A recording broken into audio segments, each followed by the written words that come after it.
성경 387면 베드로후서 3장 14절에서부터 18절까지 말씀을 함께 읽고자 합니다. 3장 14절에서부터 18절까지 함께 했습니다. 시작. 그러므로 사랑하는 자들아 너희가 이것을 바라보나니 주 앞에서 점도 없고 흠도 없이 평강 가운데서 나타나기를 힘쓰라. 또 우리 주의 오래 참으심이 구원이 될 줄로 여기라. 우리가 사랑하는 형제 바울도 그 받은 지혜대로 너에게 이같이 섰고 또 그 모든 편지에도 이런 일에 관하여 말하였으되 그 중에 알기 어려운 것이 들어있으니 무식한 자들과 굳세지 못한 자들이 다른 성경과 같이 그것도 억지로 풀려다가 스스로 멸망에 이르느니라. 그러므로 사랑하는 자들아 너희가 이것을 미리 알았은즉 무법한 자들의 미혹에 이끌려 굳센 데서 떨어질까 삼가라. 오직 우리 주 곧 구주 예수 그리스도의 은혜와 그를 아는 지식에서 자라가라. 영광이 이제와 영원한 날까지 그에게 있을지어다. 아멘. 베드로후서 3장은 그 마지막 시대에 그 당시의 사람들이 어떤 생각을 좀 가지고 있었냐면 예수님께서 금방 오실 거야. 곧장 올 거다. 이런 생각을 가지고 있는 사람들에게 하나님의 진리를 가르쳐 줌으로써 베드로후서 마지막을 이야기를 하고 있습니다. 그런 가운데서 우리가 어떤 모습으로 주님을 기다려야 될 것인가, 재림을 기다리는 사람들은 어떤 모습으로 믿음의 길을 걸어가야 될 것인가, 진짜 예수님의 재림을 기다리는 사람은 어떻게 해야 될 것인가, 이 이야기가 나타나 있는 것을 바라봅니다. 믿음의 마지막은 우리가 이 땅이 전부가 아니고 주님께서 이 땅에 다시 오실 그날, 바로 그날을 목표로 해서 삼고 있는 거죠. 착하고 충성된 종아, 그 주님의 그 말을 듣는 그날을 보면서 믿음의 길을 저는 달려가고 있습니다. 우리 사랑하는 성도님들도 이 땅이 전부가 아니죠. 이 땅이 전부면 우리가 굳이 하나님을 믿을 필요가 없습니다. 이 땅은 1%도 되지 않습니다. 그 사실을 마음속에 기억하면 내 지금 있는 현재의 어려움과 위기를 가볍게 보낼 수가 있어요. 사람의 마음에 이곳이 너무 중요하면 힘듭니다. 그 어떤 사람이 너무 소중한 사람이면 그 사람 말 한마디에 그 사람 나한테 해주는 것 하나하나에 어떤 마음이 들게 됩니까? 좋았다가 나빴다가, 좋았다가 나빴다가. 그렇죠? 사람이 내 마음을 어느 곳에 두고 있느냐에 따라서 그 중요도에 따라서 우리의 마음이 많이 달라집니다.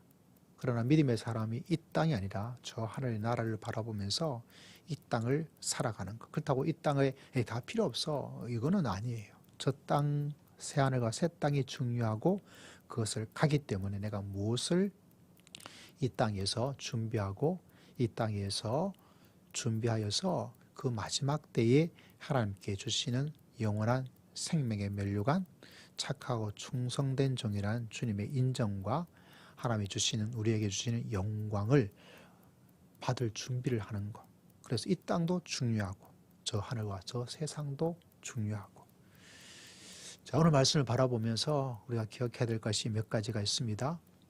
특별히 우리가 주님의 그날을 바라보는 여러분, 그날을 바라보면서 오늘 말씀 바라보니까 이런 말씀이 있죠. 14절에 그러므로 사랑하는 자들아 너희가 이것을 바라보나니 주 앞에서는 점도 없고 흠도 없이 평강 가운데서 나타나기를 뭐하라? 열심히 노력을 해야 된다라고 이야기를 하고 있습니다. 옛날에 제가 몇 년도인지는 정확하게 생각을 좀 해봐야 되겠지만 연도는 기억나지 않은데 그 청평에 국군 청평병원 군종 목사로 제가 2년을 있었어요. 가평이 좀 가깝죠. 가평이 가까운데 가평에 아주 유명한 수목원이 있습니다. 아침고요 수목원이라고. 가보셨잖아요. 그죠? 기억나실지 모르겠습니다. 그 아침고요 수목원에 들어가는 그 초입구 지금은 워낙 많이 발달되어져서 발전을 많이 해서 뭐 여러 집도 많이 생기고 가게도 많이 생겼는데 제가 있을 그 당시에는 그렇게 많이 발전하지를 않았어요. 그냥 주변에 도로 가면 뭐밖에 논밭밖에 없는 그런 시절이었어요. 근데 그 돌아가는 입구 그 삼거리 뭐라고 표현해야 될까 모르겠지만 이렇게 있는 그 삼거리에 두 식당이 이제 생겨서 있는 곳이 있었는데 가끔 가다가 거기서 이제 아내와 더불어서 이제 식사를 했던 기억이 납니다. 근데 참 희한하죠. 뭐가 희한하냐면 처음으로 그 집 가서 밥을 먹었어요. 웬만했어요. 반찬도 괜찮고 또 분위기도 뭐 나쁘지 않고 엄청 좋았다는 그런 기억은 없는데, 근데 밥을 먹다가 밥에서 아주 놀라운 걸 하나 발견했어요. 뭘까요? 머리카락이에요. 머리카락.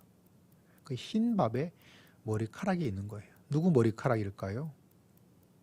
모르죠. 일단 제 것도 아니고 아내 것도 아니고 부모의 밥한 식당에 관련된 누구 건데, 이러면 이게 밥 먹다 이게 좀 나오면 깨름직하죠. 그런 기억이 나요. 그다음 뭐 밥은 괜찮았나 봐요. 뭐 그때 어떻게 했는지 식당 주인 아주머니한테 밥을 바꿔달라고 그랬는지 뭐 그것도 기억이 안 나요. 좀 지났다가 또 언젠가 또 그 집 가서 밥을 한번 먹게 되었어요. 또 밥을 먹었어요. 밥에서 또 뭐가 나왔어요. 뭐가 나왔을까요? 또 머리카락이 나왔어요. 지금 생각해도 참 웃겨요. 아니 세상에 딱 2번 먹었는데 2번 다 어떻게 머리카락이 이렇게 나올까? 까만 머리카락이. 확률적으로 진짜 굉장히 어려운 확률 아니겠어요? 로또 맞는 것만큼 어렵지 않겠나 생각되는데 그게 참 기억이 나요. 그걸 먹으면, 그걸 발견하면, 머리카락 발견하면 어떻겠어요? 밥맛이 좀 뚝 떨어져요. 뚝 떨어지죠. 뭐 밥을 마야 이렇게 말할 그 정도는 아닌데 이게 영국 같은 데 있었으면 좋았을 거예요. 굉장히 기뻐했을 거예요. 왜냐하면 그 음식에서 뭔가 나오면 돈을 안 받아요. 돈을. 우리나라는 뭐 그런 문화까지는 아니죠. 그렇거나 참 기억이 나는 것이 뭐 식당 이름도 기억나지 않고 뭐 대충 어느 정도 위치였다 그것만 기억이 나는데, 그래서 그런 생각이 납니다. 어쨌거나 그 식당에 밥에 머리카락이 있으면 밥맛이 뚝 떨어져요. 그래서 제가 기억하기로는 한 번 더 갈 수 있지만 3번째 가기는 두려웠어요. 왜 그럴까요? 또 밥을 먹었는데 또 머리카락이 나오면 그런 것을 어떻게 가겠어요. 그래서 딱 2번 갔던 그런 기억이 납니다. 옛날에 청량리 있던 어떤 백화점입니다. 어느 백화점인지 기억이 나지 않고 뭐 제 기억에 롯데인가 뭐 이렇게 청량이 어떤 곳이었던 게 기억이 나요. 아무리 첫째 아이가 태어나고 있을 그때였던 거로 기억이 나는데, 그 시간이 좀 남아서 뭐 제 기억이 정확하지 않지만 위치도 또 파는 마켓도 기억이 정확하지 않지만 그 아이 옷을 이제 시간이 있어서 아내와 더불어서 하면서 아이들 그 나이 때에 따로 판매를 하잖아요. 층도 다르고 애들 방에 애들 있는 그런 판매하는 그런 곳에 가서 이렇게 봤어요. 그래서 다들 몇만 원씩 해서 뭐 금방 꼭 필요한 게 아니라 좀 시간을 때우기 위해서 가는데, 한 곳에 가보니까 옷이 너무 좋아요. 옷이 너무 좋은 거예요. 근데 너무 좋은 거에 비해서 가격이 너무 저렴한 거예요. 와, 할렐루야 땡큐죠. 그래서 아내와 이거 고르면서 여보 이거 왜 이렇게 옷이 싸지? 옷이 뭔가 이상한가? 근데 보니까 뭐 저같이 의류 전문이 아닌 사람이라도 그래도 옷이 좀 좋다 나쁘다 정도는 일반적인 상식선에서 다 가지게 될 거잖아요. 근데 옷이 굉장히 좋은 거에 비해서 옷이 너무 싼 거예요. 그것도 좀 이상한 거예요. 이게 무슨 화사가 있나? 그래서 아내하고 막 뒤져봤어요. 무슨 문제가 있어서 이렇게 저렴하게 파는 건가? 이 좋은 옷을 왜 이렇게 팔지? 하고 뒤져보다가 드디어 원인을 발견했어요. 어디서도 있는지 모르겠어요. 아가방인가? 그런 애들 옷 있었는데 요새도 있나요? 모르겠습니다. 근데 아가방으로 이렇게 자기 상표를 이렇게 하잖아요. 근데 아가방이 아니고 가짜가 아거봉으로 인쇄가 돼 있는 거예요. 그러니까 인쇄를 하면서 뭔가 미스가 발생한 거예요. 그 딱 하나 이쪽으로 가느냐 이쪽으로 가느냐 이 짝대기 하나 때문에 가격이 반의 반값으로 확 떨어져 버린 거예요. 그래서 야 잘됐다, 우리는 아가방도 괜찮고 악어봉도 괜찮고 이기방도 괜찮고 다 괜찮아 이렇게 하면서 옷을 샀던 그런 기억이 나요. 아주 행제했죠. 예. 그래서 속으로 야 이런 게 더 나았으면 좋겠다 이런 생각을 안에 웃으면서 했던 기억이 나요. 근데 그 하나 때문에 가격이 확 떨어지고 그걸 보면서 영적으로 많은 깨달음을 가졌습니다. 오늘 읽었던 말씀에도 보니까 뭐도 없고 점도 없고 흠도 없이, 어떻게 점도 없고 흠도 없으면 제일 좋겠죠. 정말 저는 그런 삶을 원해요. 내 인생에서 그렇다면. 그러나 그것이 안 되어서 속상하기도 해요. 그래서 주님의 보혈의 십자가로 우리를 정결하게 깨끗하게, 점도 없이 흠도 없이 하면 여러분 우리는 뭐 점도 없다 흠도 없다 생각되겠지만 구약을 알고 있는 사람들은 하나님께 드린 예물에 점도 없고 흠도 없이 뭐 이런 비슷한 성경 구절 아마 여러분이 얼핏 떠오를지도 모르겠습니다. 하나님께 드린 제물은 그래야 되죠. 예수님은 그렇게 죄가 없이 우리를 위해서 십자가에 달려서 우리가 받아야 될 그 모든 심판과 우리가 받아야 될 모든 형벌을 우리를 위하여서 여러분을 대신하여서 받으신 것이죠. 그런데 오늘 말씀은 뭐라고 이야기하고 있습니까? 힘써야 될 것이 있다. 정말 재림을 준비하는 사람들이 힘써야 될 것은 뭐냐면 우리가 어떤 삶을 주 앞에서 점도 없고 흠도 없이 평강 가운데 나타나기를 힘써라. 이게 진짜 우리가 재림의 그날을 바라보고 있는 사람들이 이 땅에서 해야 될 일입니다. 가족을 버리고 자녀를 버리고 그냥 열심히 어떤 곳에 가 있는 그것으로 재림을 잘 준비하고 있다는 것은 성경에는 나타나지 않아요. 똑바로 들으시고 기억하셔야 됩니다. 이 땅에 잘못된 수많은 재림에 대한 생각들이 얼마나 왜곡되어 있는지 이 나라도 많이 있었죠. 그들은 곧 주님이 오시기 때문에 뭘 해야 돼요? 직장 필요 없어. 아니요, 여러분. 직장에 더 들어가서 어떻게 살아야 될까요? 점도 없이 흠도 없이 힘써 살아가는 것. 아내, 자녀들, 부모 어떻게 해야 될까요? 그곳에 있어야 됩니다. 그곳에서 어떻게 살아야 될까요? 점도 없이 흠도 없이 나타나기를 아주 열심히 노력을 하셔야 돼요. 그래야 그 마지막 주님께서 오실 때 정말 우리가 하나님께 착하고 충성된 종이란 하나님의 인정과 하나님의 칭찬을 듣는 부활의 백성, 재림의 백성, 예수 그리스도의 백성이 되는 줄을 믿습니다. 여러분, 많은 성도들이 내 삶 속에 내가 죄인인데 어쩔 수 없지 뭐, 내 성질인데 어쩔 수 없어, 뭐 하나님께서 다 용서해 주셨어, 주님께서 내 아를 위해서 다 죄를 짊어지셔가지고 나 괜찮아, 나 자유해, 진리를 알지니 진리가 너를 자유케 하리라, 뭐 이런 거 가지고 자꾸 죄책감 가지는 거 아니야. 왜 나에게 기분 나쁘게 뭐 자꾸 우리는 마음에 힘든 거 왜 자꾸 말하는 거야? 아니에요, 여러분. 하나님께서는 우리에게 그렇게 말하고 있지 않아요. 자기 자신의 잘못에 대해서 어떤 합리화, 어떤 변명도 하나님 앞에서는 허용하지 않습니다. 믿음의 길을 걸어가고 재림을 정말로 준비하는 사람, 나는 예수님의 재림을 믿는다라고 말을 하고 있다면 우리가 어떤 사람이 되도록 노력하고 땀을 흘리고 고민하고 기도하고 또 마음을 두어야 될까요? 그것은 바로 점도 없이 흠도 없이 나는 나타나기를, 그렇게 하면 나타날 거야. 변명하지 않겠습니다. 뒤로 미루지도 않겠습니다. 내 성질이니까 이제 포기하고 이 성질이면 어디 가겠어? 내가 이렇게 말하는 거 어디 가겠어? 내 마음의 상처 어디 가겠어? 내가 배운 게 이거밖에 없는데 어떻게 해서 되겠어? 그렇게 여러분 하나님 앞에 포기하고 하나님 앞에 변명하면 안 돼요. 하나님께서 말씀하고 있는 것은 우리가 완전한 것을 요구하고 이룰 것을 말씀하고 있지 않지만 뭐는 해야 되죠? 노력하고 땀을 흘리고 갈등을 맞이하면서 끙끙대면서 그것을 이기려고, 그걸 해결하려고, 점도 없는 삶을 살아가 보려고, 흠도 없이 살아가 보려고 노력하는 사람. 여러분, 이런 믿음의 길을 걸어가기를 결단하시고 예수 그리스도의 사람으로서 재림을 바라보면서 믿음의 길을 걸어갈 수 있는 여러분 모두가 되시기를 주의 이름으로 축복합니다. 오늘 말씀을 들으면서 여러분 음식에 머리카락 나온 거 밥맛 없어요. 성도의 맛이 없어요. 성도의 맛이. 성도의 맛이 없어요. 아, 성도스럽구나. 교인답다. 목회자답다. 그게 목사님이지. 그게 장로님이지. 그게 중직자지. 그게 교회지. 그 맛이 없어요. 하지만 맛집에 가서 좋은 밥 먹고 있으면 맛있죠. 성도는 맛이 있어야 돼요. 내 믿음의 맛을 여러분 정말 맛집으로 만들어. 그건 바로 다른 것이 아닙니다. 어떤 화려함도 아니고 어떤 교회의 규모도 아니고 정말 원하고 원하는 것은 오늘 읽었던 말씀처럼 정말 노력하고 있는 사람. 노력하는 사람.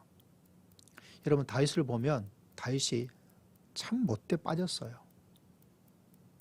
그럼에도 불구하고 한 가지 놀라운 것은 그가 노력하는 사람이라는 것이죠. 그가 알고 있는 음란의 더러운 모습들 우리가 알고 있습니다. 하나님께서 그 때문에 너희 집안이 칼날이 끊어지지 않을 것이다. 칼날이 끊어지지 않았어요. 많은 심지어 어떤 일까지 자기 아들이 반란을 일으켜서 얼마나 비참합니까? 얼마나 배신합니까? 자기가 참 사랑했던 아들이거든요. 그런 칼날이 끊이지 않은 그런 가운데 있었습니다. 그의 나이가 들었습니다. 아마 여러분 나이가 들면 신체적 변화가 일어나죠. 지금이야 뭐 냉난방 시스템이 좋았지만 이스라엘은 기온차가 굉장히 심해요. 예루살렘은 고도가 또 높아요. 가장 높은 고도라고 보시면 돼요. 높은 산 위에 있다고 보시면 됩니다. 그곳에는 기온차가 심해요. 추워요. 그러다 보니까 그의 노년에 나이가 들면 추위를 더 느끼지 않습니까? 내복, 메리아스 없어요. 온풍기 없어요. 난로 있어도 뭐 뻔하죠. 그러다 보니까 참 희한하죠. 젊은 여인을 난로 대신에 품을 수 있도록. 근데 그것까지 안 했으면 더 좋았겠지만 성경은 어떻게 평가를 하고 있습니까? 다른 그 외에 다른 어떤 흔히 말해서 왕으로서 남자로서 어떤 그런 관계적인 어떤 측면을 하지 않았다. 이렇게 이야기를 하고 있습니다. 무슨 말입니까? 노력을 하였다는 거예요. 노력을. 여러분 내가 노력해야 될 것이 있습니다. 정말 노력하셔야 돼요. 그걸 이기기 위해서. 그걸 이기기 위해서. 어떻게 하기 위해서? 점도 없이 흠도 없이. 여러분 이런 노력의 사람, 정말 믿음의 사람은 정말 노력한다. 정말 애를 쓰고 있다. 즉 이기려고 애를 쓰고 있다. 여러분 이 사실을 꼭 마음속에 기억하여서 마지막 재림의 때를 잘 준비할 수 있는 하나님의 사람 되어서 정말 맛이 있구나. 성도의 맛이 있구나. 교인의 맛이 있구나. 믿음의 맛이 있구나. 이렇게 맛집이 되었으면 참 좋겠어요. 그죠? 여러분 이 사실을 늘 기억하여서 우리 모두가 점도 없이 흠도 없이 그날 그때 나타나기를 위해서 정말 노력하는 사람. 정말 노력하는 사람. 저는 우리나라에 믿는다는 말이 정말 좀 오염이 되어서 이 말을 정말 안 좋아해요. 믿습니다 하는 그 말을 안 좋아합니다. 왜냐하면 그 속에 너무나 하나님께서 주시는 말씀과 너무나 동떨어져 있기 때문에 차라리 행위적인 것, 정말 이를 위해서 노력한다. 예수를 믿으려고 노력한다. 올바르게 살려고 노력한다. 열심히 예배 드리려고 노력한다. 이 말이 훨씬 더 성경적 의미가 더 맞아요. 그래서 여러분 우리가 노력하는 사람, 힘쓰는 사람 이것이 얼마나 멋진 크리스찬인지 마음속에 꼭 기억하여서 주님 재림할 그때 내가 정말 점도 없이 흠도 없이 평강 가운데 나타나기를 소망하면서 노력하면서 살아갈 수 있는 믿음의 귀한 백성 다 되시기를 주의 이름으로 축복합니다. 그리고 여러분 마지막 때에 어떤 일이 일어나고 있느냐 보니까 15절부터 18절까지 말씀을 바라보면 특별히 17절에 보니까 어떤 말씀이 있습니까? 너희가 이것을 미리 알았은즉 무법한 자들의 미혹에 이끌리는 일이 점점 많아지고 있다는 사실입니다. 미혹하고 유혹하는 일들이 많아요. 유혹해서 여러분을 점도 흠도 있도록 만들기도 하고요. 그와 동시에서 어떻게 미혹에 이끌어서 잘못된 길로 가도록 만드는 일이 일어나고 있다. 그래서 여러분을 떨어지게 만들어요. 믿음의 그 모든 것에서 하나님에게서, 예수님에게서, 교회에서, 가정에서. 그래서 가장 중요한 것이 무엇인가? 오늘 18절에 보니까 오직 우리 주 곧 구주 예수 그리스도의 은혜와 그를 아는 지식에서 자라가라. 성장하는 성도. 유혹에서는 노력해서 이기려고 하고 미혹에서는 하나님을 은혜로 체험하고 지식에서 자라가는 것. 여러분, 믿음은 한 가지를 꼭 이야기하고 있습니다. 알에 대한 이야기를 꼭 이야기해 주고 있어요. 그래서 예수님을 더 알기 위해서 그 마음을 두어야 돼요. 그래서 자라가도록. 특별히 나이가 들면 들수록 우리의 기억은 좋지 않게 되어지고요. 나이가 들면 들수록 한 가지, 나머지는 자꾸 거부하는 그런 신체적 리듬을 가지게 됩니다. 그래서 자라기가 참 어려워요. 자라기가. 제자훈련으로 유명했던 우리 사랑의 교회가 있었죠. 거기 가면 목회자들 제자훈련, 거기에 뭐가 있느냐면 제자훈련 세미나가 있어요. 저도 들었습니다. 그 제자훈련 세미나에 가지는 거냐면 나이가 들면 제자훈련이 정말 힘들대요. 그래서 가능하면 젊은 사람들, 가능하면 50대, 그 정도까지는 괜찮은데 60대, 70대가 되어지면 제자훈련이 이게 참 잘 안 된다. 이렇게 이야기를 하더라고요. 그렇지만 여러분, 그때가 된다고 해도 제자훈련이 필요하지 않는가? 그것도 아니잖아요. 그래서 여러분 마음속에 내가 나이가 드니까 더욱더 잘 기억하고 알고 미혹되지 않도록. 여러분, 미혹은 나는 알 거야 라고 생각하면 그 사람은 미혹되기가 딱 좋아요. 예수님을 따라다녔던 가룟 유다. 예수님의 모든 말씀을 듣고 은혜도 체험하고 기적도 보고 다 보았어요. 하나부터 열까지 예수님이 하신 말씀과 예수님께서 이루신 그 일을 뭐죠? 모르고 보지 않고 먹어보지 않고 그것이 없어요. 다 듣고 보고 먹고 다 하였음에도 불구하고 예수 그리스도의 놀라운 메시아 그걸 거부합니다. 베드로가 주는 그리스도시요 살아계신 하나님의 아들이다 이렇게 말했을 때 베드로만 한 사람만 말한 것이 아니라 다른 제자도 동일하게 고백을 하고 있는 거예요. 그렇게 고백했던 가룟 유다입니다. 그런데 마지막 때 예수님을 물건 팔듯이 팔아버립니다. 왜 그럴까요? 그게 훈련이 모자라서? 아닙니다. 예수님의 놀라운 것들을 보지 못해서? 아니에요. 예수님의 그 말씀을 듣지 못해서? 그것도 아니에요. 예수님께서 오병이의 그 떡을 먹어보지 않아서? 그것도 아니에요.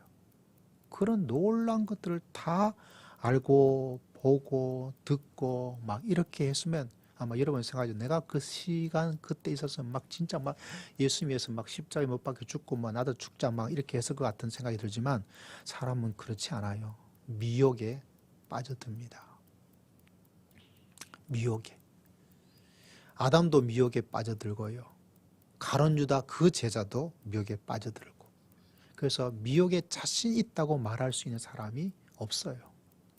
그러므로 미혹에 빠지지 않도록 하기 위해서 우리는 무엇을 해야 될 것인가? 다른 길이 없어요.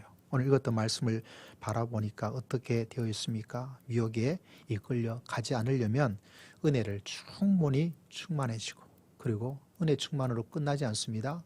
왜 많은 사람이 미혹에 끌려가는지 아세요? 은혜가 너무 충만해서 그래요. 은혜 충만하면 미혹받지 않을 것 같죠? 아닙니다, 여러분. 많은 미혹받는 사람들이 은혜가 충만해서 그래요.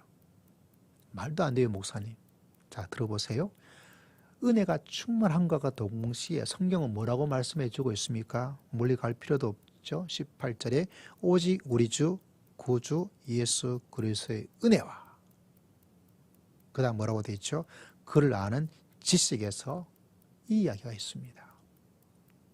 다시 말하자면 은혜가 충만한 사람은 미혹에 빠지기가 쉬워요. 은혜 충만한 사람은 미혹에 빠지기가 쉬워요. 뭐가 있어야 됩니까? 하나님, 예수님 말씀을 아는 지식이 있어야 되는 것입니다. 여러분, 우리 교회 건물에 뼈대가 있잖아요. 우리 저 두 개의 호실 201호와 202호를 중간에 벽을 깨뜨렸어요. 그래서 하나로 만들었습니다. 2층에 3층에 있습니다. 3층에서 하나님께서 허락해 주시고 할렐루야 되면 저거 하나씩 하나씩 사가지고 뭐 하고 싶은지 아세요? 그이는 벽을 저것처럼 다 부서뜨리고 싶어요. 그래서 하나의 긴 통로 한 방처럼 하나의 사무실, 하나의 예배 공간을 만들고 싶어요. 그렇게 하면 되느냐? 그렇게 할 수 없어요.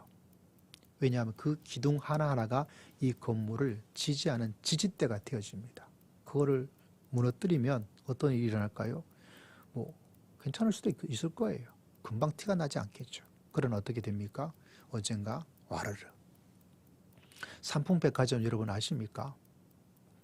그때 텔레비전 방송 굉장히 충격적이었죠. 저는 백화점에 갈 만한 어떤 것이 되지 않았는데 어쩌다 아내와 함께 연애질에 삼풍백화점에 가서 해 비빔밥을 먹었어요.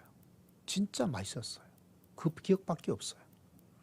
2번인가 3번인가 맛이 있었어. 근데 그게 무너졌다 그러더라고요. 왜 무너졌느냐? 그때부터 막 나오기 시작합니다. 알고 보니까 하중 저 위에 에어컨 물탱크인가요? 그거 또 이쪽에는 벽에 무너뜨리고 그전에도 자꾸 그런 진단의 이야기가 있었는데 그 회장님이 욕심이 많아서 그 이야기를 듣지 않은 거예요. 그거에 대한 보강 공사를 하고 있다가 삼풍백화점이 무너졌습니다. 다시 말하자면 그리스도를 아는 지식은 철근 구조와 같아요. 은혜가 충만하면 여러분 안 될 것 같죠? 미혹받지 않을 것 같죠? 아니요. 이 지식이 없으면 무너지게 되어 있습니다. 그래서 여러분 꼭 기억하셔야 돼요. 내 믿음을 미혹받지 않는 하나님의 사람으로 살겠다라고 생각을 하고 있다면 그 사람은 반드시 은혜를 충만히 그리고 하나님을 아는 지식에서 하나하나씩 그래서 여러분 내가 미혹받지 않는 사람이 되도록 나를 무장하고 준비하기 위해서 하나님의 말씀을 읽고 성경을 공부하고 훈련을 받고 힘들죠. 목사님 물으면 대답할 말도 잘 모를 때도 있어요. 그러니까 제가 목사고 여러분이 목사가 아닌 거예요. 다 알아버리면 제가 뭐 있을 필요가 뭐가 있겠어요. 나는 어떻게 먹고 살라고 그냥 무식한 거 괜찮아요. 잊어버려도 괜찮아요. 그러나 언젠가 그것이 나를 어떻게 만듭니까? 무너지지 않도록. 무너지는 게 뭡니까? 미혹받지 않도록. 잘못된 곳 아니면 신앙을 떠나는 미혹받지 않는 사람으로 되기 위해서는 반드시 뭐가 있어야 될까요? 은혜가 충만하고 하나님을 아는 지식이 충만하고 여러분이 신학 박사 되라고 말한 것이 아닙니다. 그러나 그것에서 하나하나씩 알아가는 그 지식의 자람의 성장의 모습이 있어야 어떻게 될까요? 내가 노후되지 않고 내 믿음의 집이 날마다 리모델링이 되어져서 깨끗하고 살만한 믿음의 집이 되어집니다. 그걸 가지고 있지 않으면 믿음의 집 노후가 되어져요. 그러다가 쓰러져요. 그러다 사람도 별로 안 가고 싶어요. 집 보러 온 사람이 집 구경도 안 하고 가버려요. 믿음의 집에 잡초가 무성해져요. 그래서 내 믿음의 신앙의 삶들이 리모델링을 해줘야 돼요. 은혜도 계속 충만해서 새로운 은혜가 되어지고 하나님을 아는 것도 계속 되어지고 저는 말씀을 읽으면 이렇게 말씀을 읽고 연구한 것도 많지만 잊어버려서 또다시 새로운 것도 있고 또 전혀 깨닫지 못했는데 지금의 내 상황이 이런 코로나 시대가 되다 보니까 또 새롭게 다가오는 것도 있고 그래서 이 말씀이 또 너무나 좋아지고 너무나 감사하고 또 하나님을 더 알아서 기쁘고 또 그 속에서 어떻게 됩니까? 미혹받지 않습니다. 우리나라에 참 미혹할 것이 점점 많아집니다. 온 세계에 미혹하는 것이 많아집니다. 굳이 내가 이단이요라고 하지 않더라도 사탄이 여러분의 마음을 예수를 팔 생각을 심어준 것처럼 사탄이 여러분의 생각을 빼앗아 버립니다. 그러기 위해서는 우리가 은혜에 충만하고 그를 아는 지식에 성장해 나가는 여러분 미혹받지 않고 미혹을 이기고 미혹을 분별하고 미혹을 걷어차고 미혹하는 사람이 있다면 그 사람을 가르쳐 줄 수 있는 사람.